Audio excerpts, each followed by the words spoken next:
Hello viewers, Namaste. This is Dr. Kavya, fertility expert, 49 Hospitals, Vizag branch. ఈ వీడియోలో నేను మొన్న చెప్పినట్టు కొన్ని క్వశ్చన్స్ని ఆన్సర్ చేయాలనుకుంటున్నాను. మెయిన్లీ ఈ వీడియో అనేది నేను మేల్ ఇన్ఫర్టిలిటీ అంటే మగవాళ్ళలో వీరికణాల సమస్య గురించి, ప్రెగ్నెన్సీ రాకపోవడంలో మగవాళ్ళ సమస్యల గురించి మాట్లాడదలుచుకున్నాను. సో జనరల్గా ఈ టాక్స్ చెప్తున్నప్పుడు మాకు వచ్చిన క్వశ్చన్స్లో మోస్ట్ కామన్ క్వశ్చన్స్ ఏంటంటే ఫీమేల్స్ గురించి అడుగుతుంటారు, బట్ మేల్ ఫ్యాక్టర్ గురించి ఫోకస్ చేయడం అనేది వెరీ ఇంపార్టెంట్ అనమాట. సో కొన్ని క్వశ్చన్స్లో ఏంటి అంటే వీరికణాలు సంఖ్య ఎలాగ చూస్తారు, మనం ఎలాగ తెలుసుకోవచ్చు ప్రెగ్నెన్సీ మనకి రావడం లేదు అని చెప్పేసి అడుగుతున్నారు. మెయిన్లీ సెమెన్ అనాలిసిస్ అనేది నెక్స్ట్ ఒక్కటే ఉంటుందా, ఇంకా వేరే రకమైన టెస్ట్లు ఏమైనా ఉంటాయా, మనము టెస్ట్ చేయించుకుంటే మనకి ప్రెగ్నెన్సీలో ప్రాబ్లం ఏంటి, ఎందుకు రావట్లేదని తెలుసుకోవడానికి అని అడుగుతున్నాను అనమాట. జనరల్లీ ఫీమేల్స్లో అయితే రకరకాల టెస్ట్లు అనేవి చేసుకోవచ్చు. అంటే హార్మోనల్ ఇన్వెస్టిగేషన్స్ అని, ట్రాన్స్వెజనల్ స్కాన్స్ అని, ఫాలిక్యులర్ స్టడీస్ అని డిఫరెంట్ టెక్నాలజీస్ యూజ్ చేసి మనం ట్రీట్మెంట్ చేసుకోవచ్చు. మగవాళ్ళలో ప్రాబ్లం ఉందా లేదా అని తెలుసుకోవడానికి మెయిన్ చేయించుకునే test semen analysis. Semen analysis అనేది ప్రస్తుతం ఉన్న కండిషన్స్లో ఏంటి అంటే మాన్యువల్గా, అంటే ఒక మనిషి మాన్యువల్గా అంటే మనం చేసేది టెస్ట్, ఒక హ్యూమన్ చేసే టెస్ట్ అనేది ఉంటుందన్నమాట.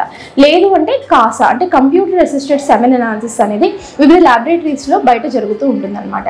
మోస్ట్ ఆఫ్ ద టైమ్స్ ఏంటి అంటే ఇంటర్ అబ్జర్వర్ వేరియేషన్స్, అంటే మనిషి రెండు రకాలుగా టెస్ట్లు ఏవైతే చూపిస్తారో కాసా అనేది కంప్యూటర్ సిస్టమ్ కాబట్టి ఒక రకమైన టెస్ట్ చూపిస్తుంది అని చెప్పేసి రెండు రకాలుగా టెస్ట్లు అనేది చేయిస్తారు.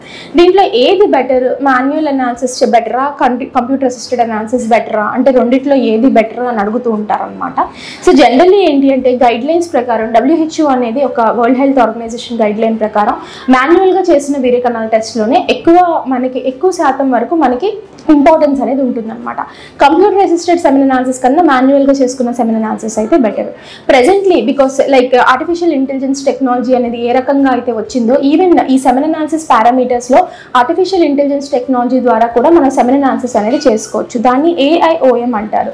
ఈ AIOM అనేది కొన్ని బెస్ట్ సెంటర్స్లోనే ఉంటుంది. Like few centres like 49 is having AIOM. ఈ టెక్నాలజీ పరంగా కూడా సెమెన్ అనాలిసిస్ అనేది మనం ఐడెంటిఫై చేసుకోవచ్చు. అంటే ఎంత ప్రాబ్లం ఉంది అని చెప్పేసి ఆర్టిఫిషియల్ ఇంటెలిజెన్స్ ద్వారా కూడా టెస్ట్ చేసుకోవచ్చు. సో వీరికణాలు టెస్ట్ చేసుకునే దానికి డిఫరెంట్ టెక్నాలజీస్ యూజ్ చేస్తారు. One manual, computer assisted technology, artificial intelligence technology అనేది యూజ్ చేయడం అనేది జరుగుతుంది. ఇవి అనాలిసిస్ పరంగా చేసే టెస్ట్లు.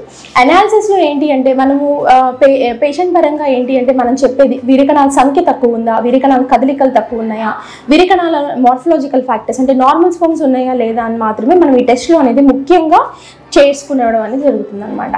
ఎస్పెషల్లీ పేషెంట్ పాయింట్ ఆఫ్ వ్యూలో ఆలోచిస్తున్నప్పుడు పేషెంట్కి తెలియాల్సింది ఏంటంటే ఏ రకమైన టెస్ట్లకి మనం ట్రీట్మెంట్ న్యాచురల్గా ట్రై చేయాలి, ఏ రకానికి IUI చేయించుకోవాలి, ఏ రకానికి టెస్ట్ ట్యూబ్ ట్రీట్మెంట్ అనేది పడుతుంది. 3 రకాల ట్రీట్మెంట్స్ ఉంటాయి ఏ మేల్ ఇన్ఫర్టిలిటీలో కూడా. 1 వీరికణాల సంఖ్య తక్కువ ఉంది అంటే లిమిటెడ్గా ఉంది, 10 మిలియన్స్ నుంచి 15 మిలియన్ సంఖ్య ఉంది అంటే వీళ్ళు న్యాచురల్గా ట్రై చేస్తే ప్రెగ్నెన్సీ వచ్చే అవకాశం ఉంటుంది. కొన్ని మెడిసిన్స్ ద్వారా కరెక్షన్ అనేది చేసుకోవచ్చు అనమాట. సెకండ్ కేటగిరీ ఆఫ్ పేషెంట్స్ వీరికణాల సంఖ్య 10 మిలియన్స్ నుంచి 5 మిలియన్స్ దాకా ఉంది అంటే డెఫినెట్లీ ఈ వీరికణాలు తగ్గడానికి కారణం ఏంటి అనేది కనుక్కోవాల్సి ఉంటుంది. వీరికణాలు తగ్గడానికి డిఫరెంట్ కారణాలు అనేవి ఉంటాయి, వాటికి సంబంధించిన టెస్ట్ చేయించుకోవాలి ఉంటుంది.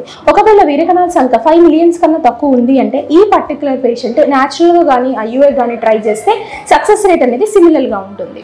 సో ఈ పర్టికులర్ పేషెంట్కి best of the technology use చేయడం అంటే టెస్ట్ ట్యూబ్ బేబీ టెక్నాలజీ ద్వారా ప్రెగ్నెన్సీ వచ్చే అవకాశం అనేది ఎక్కువ శాతం ఉంటుంది అనమాట. ఇవి వీరికణాలు నెంబర్ని బట్టి మనము తెలుసుకోవాల్సిన విషయాలు అనమాట. అలాగే కదలికలు కూడా చాలా ఇంపార్టెంట్.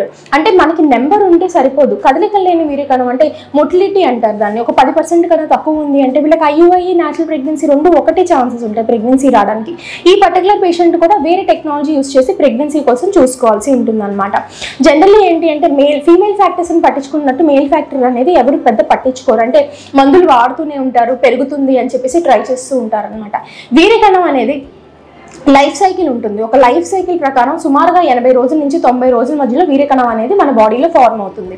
వీరికణం అనేది 3 monthsకి ఒకసారి కొత్తగా జనరేట్ అవుతూ ఉంటాయి అనమాట. సో ఫస్ట్ సెమెన్ అనాలిసిస్ చేసుకున్న తర్వాత వీటిలో ఏమైనా అబ్నార్మాలిటీ కనిపించినట్లు అయితే ఎందు మూలంగా వీరికణాలు తగ్గినాయి అని తెలుసుకోవడం అనేది ఇంపార్టెంట్. దానికి తగిన టెస్ట్లు ఏమేమి ఉంటాయి అంటే 1 స్క్రోటల్ డాప్లర్ అంటారు. అంటే వారికోసీల్ ఏమైనా ఉందా, టెస్టిస్ సైజ్ ఎంత ఉంది, టెస్టిస్ చుట్టూ తన నీటి బుడగ కానీ ఉంది అంటే హైడ్రోసీల్ అంటారు. ఈ పర్టికులర్ ప్రాబ్లమ్స్ ఏమైనా ఉన్నాయా అని చేయించుకోవడానికి ఆడవాళ్ళకి ఎలా టెస్ట్ చేస్తామో మగవాళ్ళకు కూడా టెస్ట్ చేసుకోవాల్సి ఉంటుంది. వారికోసీల్ అంటే చాలా మందికి మనకి వీరికణాల టెస్ట్ చేయించిన తర్వాత చేయించుకుంటే వారికోసిల్ అనేది తెలుస్తుంది అనమాట. వారికోసిల్ అన్ని కండిషన్స్లోనూ ట్రీట్ చేయాలా, లేదు కొన్ని కండిషన్స్ ట్రీట్ వీరికణాలు తగ్గినట్లయితే ఎక్కువ వారికోసిల్ గ్రేడ్స్ అనేవి ఉంటాయన్నమాట. దాన్ని బట్టి ఆపరేషన్ అవసరమా లేదా అని చెప్పి తెలుస్తుంటుంది అనమాట. జనరల్లీ ఈ వారికోసిల్ ఉన్న పేషెంట్కి ఏమవుతుందంటే టెస్టిస్లో ఉన్న స్పర్మ్స్కి హీట్ కండిషన్, అంటే ఎక్కువ హీట్ అనేది ప్రొడ్యూస్ అవుతూ ఉంటుంది. దాని మూలంగా DNA డ్యామేజ్, వీరికణాల సంఖ్య తగ్గడం, కదలికలు తగ్గడం అనేది జరుగుతూ ఉంటాయి అనమాట. So we have to treat that condition. Second thing వచ్చేసి హార్మోనల్ ఇంబ్యాలెన్స్. హార్మోనల్ ఇంబ్యాలెన్స్ లో కొన్ని టెస్టులు ఉంటాయి, FSH, LH, టెస్టోస్టెరాన్ అనే హార్మోన్. ఈ టెస్టుల ద్వారా మనం ఏమైనా కరెక్టబుల్ కండిషన్ ఉంటే కరెక్ట్ చేయగలమా లేదా అనేది తెలుస్తుంది అనమాట. నెక్స్ట్, ఇవన్నీ బాగుంటాయి చాలా మందికి, everything will be looking normal, కానీ ప్రెగ్నెన్సీ అనేది రాదు. ఫీమేల్ ఫ్యాక్టర్ కూడా బాగానే ఉంటుంది అనమాట. ఈ పర్టికులర్ పేషెంట్ కి మనం చేయించుకోవాల్సిన next test DNA fragmentation. Sperm యొక్క DNA బాగుందా లేదా అని టెస్ట్ చేయించుకుంటాం. ఈ DNA ఫ్రాగ్మెంటేషన్ అని కూడా డిఫరెంట్ టెక్నాలజీ యూస్ చేసి చేస్తూ ఉంటారు. దాంట్లో one of the best technology వచ్చేసి టెనల్ సిస్టమ్ అనేది ఉంటుంది. దీని ద్వారా మనం తెలుసుకున్నట్లయితే బాగుంటుంది అనమాట. సో DNA ఫ్రాగ్మెంటేషన్ ఉన్నప్పుడు కంపల్సరీ మనం ఆ కరెక్షన్ అనేది చేసుకోవాల్సి ఉంటుంది. అంటే మినిమం లెవెల్ ఆఫ్ మెడికేషన్స్ ఇచ్చి కొంచెం కరెక్ట్ చేసుకున్న తర్వాత ప్రెగ్నెన్సీకి ప్లాన్ చేసుకుంటే సక్సెస్ అయ్యే అవకాశం అనేది ఉంటుంది అనమాట. సో మీ వీరకణాల్లో లోపం ఏదన్నా ఉంది, మందులు వాడినా సరే ఇంప్రూవ్ కావడం లేదు, ఇంకేమైనా టెస్ట్ చేయించుకోవాలంటే దగ్గరలో ఉన్న కన్సల్టెంట్ని కన్సల్ట్ చేయడం అనేది very very important. Male factor అనేది ట్రీట్ చేసుకుంటే ప్రెగ్నెన్సీ వచ్చే అవకాశం అనేది ఎక్కువ ఉంటుంది అనమాట. Thank you viewers.